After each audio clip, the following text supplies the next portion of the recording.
Mesdames, Messieurs, merci de prendre le rendez-vous de l'information sur Eden Télévision. Voici les titres de cette édition. Ensemble, réalisons le Bénin dont nous rêvons. C'est le thème du 3e congrès extraordinaire du parti Union pour le développement d'un Bénin nouveau qui a démarré ce jour. À l'université d'Abomey-Calavi, la commission électorale pour l'élection d'un nouveau recteur et de ses adjoints a été installée. Nous irons au-delà des frontières béninoises, notamment au Rwanda, où la démonétisation est en cours. Ce sera tout pour les titres.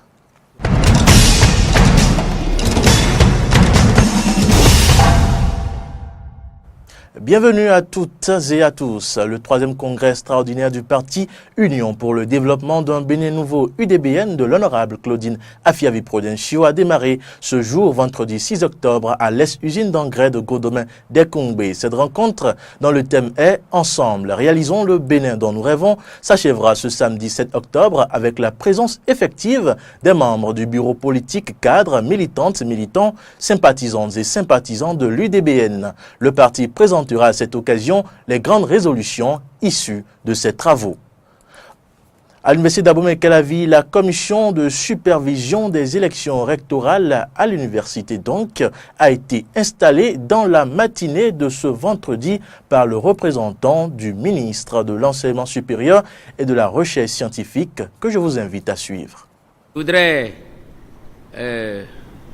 adresser aux membres de cette commission les vives félicitations de Madame la ministre pour le choix qui a été porté sur eux par leurs corporations respectives et les inviter à mériter la confiance qui a été placée en eux pour que les élections se déroulent dans un climat apaisé, dans le strict respect des textes qui vont vous être transmis tout à l'heure et sous l'œil vigilant, évidemment, du représentant de Madame la ministre au sein de la commission.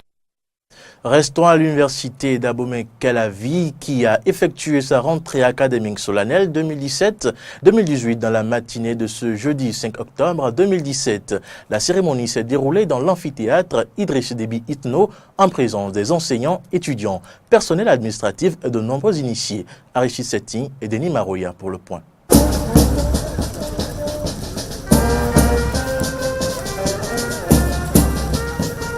Le top est donné pour les activités académiques au titre de l'année 2017 et 2018 à l'université d'Abomey-Calavi. C'est par une procession des enseignants qu'a démarré la cérémonie officielle de la rentrée universitaire. Une rentrée dont la particularité réside dans les réformes annoncées par le gouvernement Talon. Au nom des enseignants-chercheurs, le professeur Daouda Maman a salué les différentes actions de l'équipe rectorale et a adressé un message à l'endroit de la future équipe. Au plan infrastructurel, il faut rappeler que sous votre mandat, nous avons connu la construction de beaucoup d'amphis. Beaucoup de salles de cours n'en témoignent. La zone master qui a été totalement rénovée, la maison des enseignants et des laboratoires également. Cette future équipe rectorale doit maintenir et amplifier les acquis des 6 dernières années.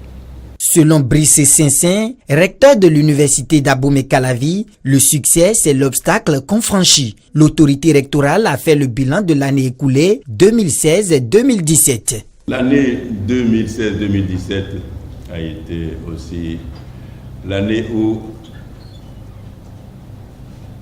je dirais, notre grande armée de lions, je dis dirigée par un lion, lui a amené tellement de combats pour défendre les normes académiques. Nous avons surmonté tellement de défis pour rester universitaires sans jamais sombrer dans des appartenances partisanes de partis politiques, d'admiration de tel ou tel pouvoir en place, quelque niveau que ce soit. Appréciant à son tour les actions du recteur sortant, Bienvenu Koudjo, directeur de cabinet du ministère de l'Enseignement supérieur et de la Recherche scientifique, revient sur les innovations en cours dans le dit ministère. J'ignore pour le moment celles par lesquelles elle voudrait que nous commencions. Mais Madame la ministre en a déjà annoncé certaines, dont la fin de la gratuité des inscriptions dans nos universités publiques.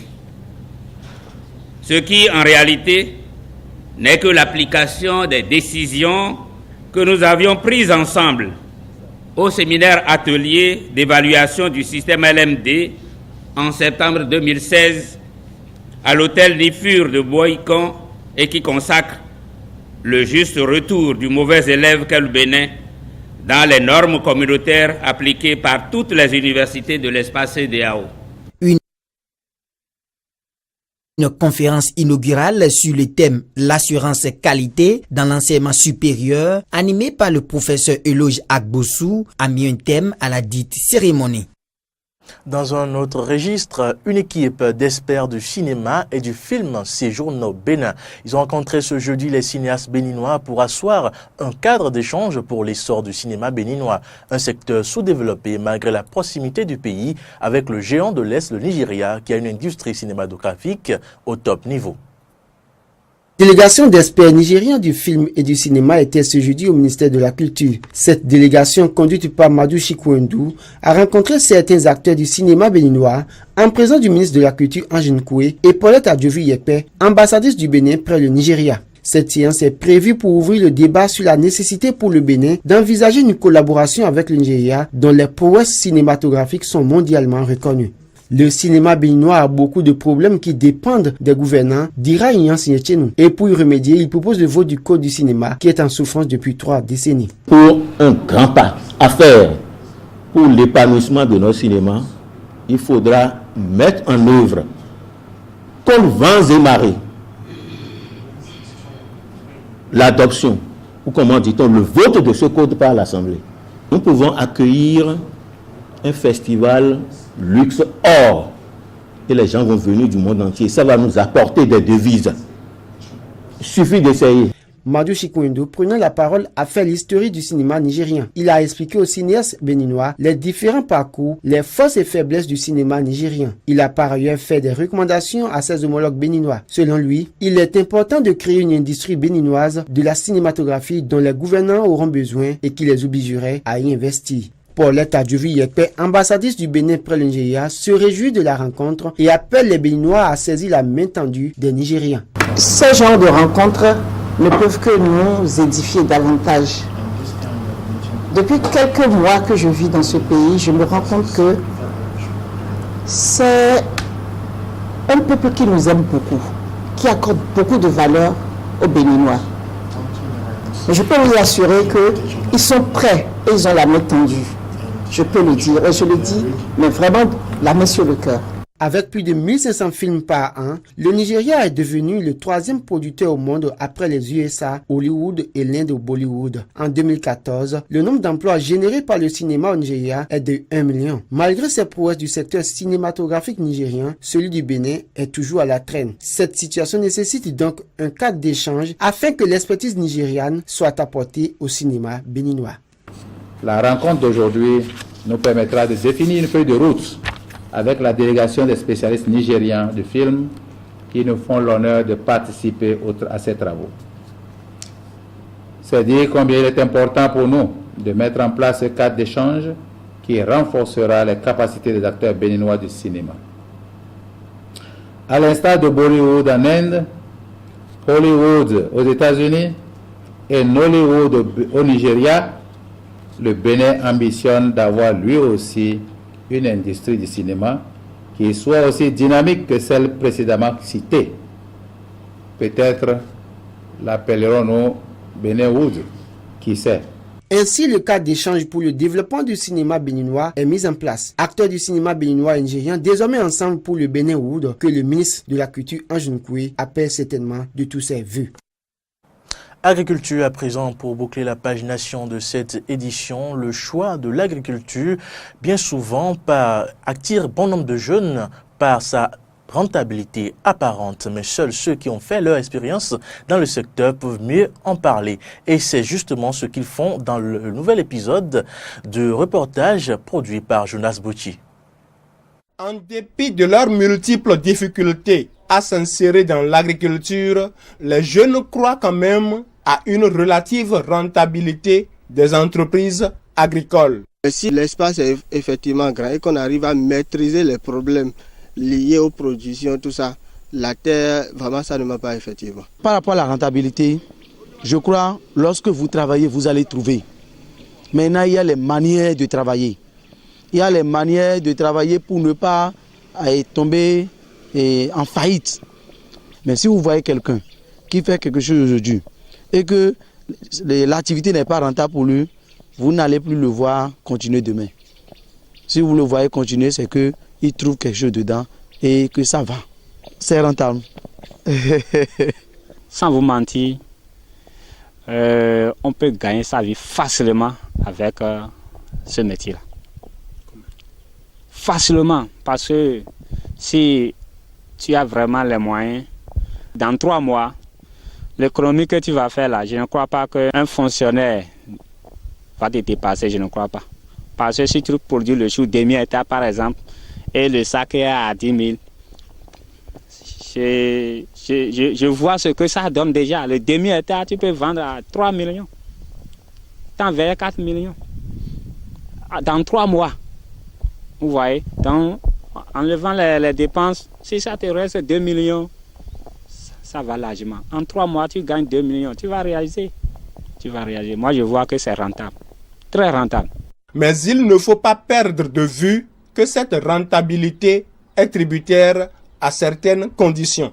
Ah, c'est rentable. Si, et seulement si, tu as les moyens pour quand même conduire ta spéculation à terme. Je dis à terme, il faut pouvoir maîtriser les ravageurs, il faut pouvoir accéder aux intrants spécifiques. Quand tu n'as pas les moyens, tu pourras en train de voir tes spéculations attaquer. Même s'il y a les intrants spécifiques, tu ne pourras pas les acheter pour pouvoir traiter tes spéculations. L'entreprise agricole est bel et bien rentable. Mais quand on se laisse emporter par cette rentabilité sans prendre les précautions nécessaires avant de s'y aventurer, la déception est inévitable. Notre expérience dans le domaine, c'est un peu décevant. Quoique déçu, Fiacre Amour ne compte pas lâcher l'affaire. Oui, moi, j'ai toujours cette intention de continuer. Je dois continuer dans l'agro-business. Puisque moi, mon rêve, c'est d'avoir une ferme. Et tant que ce rêve n'est pas encore réalisé, je ne me lasserai pas.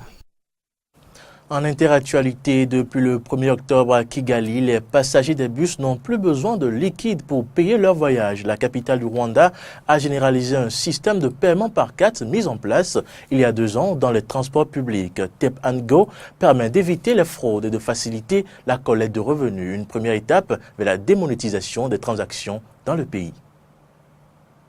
À Kigali, ce geste est devenu un réflexe.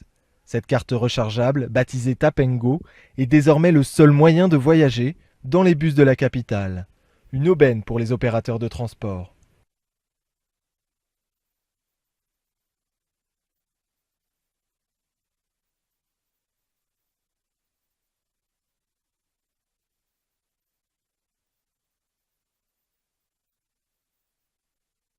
La carte coûte 1 € et les trajets ont un prix fixe, 25 centimes d'euros. Le système permet aux entreprises d'adapter le service aux besoins et au gouvernement de collecter les impôts plus facilement. Et dans les bus, plus de fraude ni de retard. Avant ces cartes, nous avions des problèmes lors des transactions avec les clients. Ils essayaient toujours de négocier. Mais maintenant, ils valident simplement, ça va vite, et il n'y a plus de conflit. La plupart des usagers ont très bien adopté ce nouveau système, mais pour ceux qui ne vivent pas dans la capitale, le Tap & Go reste une énigme. C'est injuste. Je viens d'un village pour rendre visite à quelqu'un et il me demande d'acheter une carte alors que moi, je ne comprends pas à quoi ça sert. Cette carte, conçue par cette entreprise rwandaise, est la tête de pont d'une ambition gouvernementale, muée, à terme, vers une économie démonétisée. On contribue également à la réalisation de l'objectif de notre pays d'avoir une économie avec peu de transactions liquides et d'avoir toutes les transactions effectuées électroniquement. Plusieurs pays africains ont manifesté leur intérêt pour ce système. À ces groupes, qui se rêvent en acteurs panafricains du transport, est déjà implanté au Cameroun.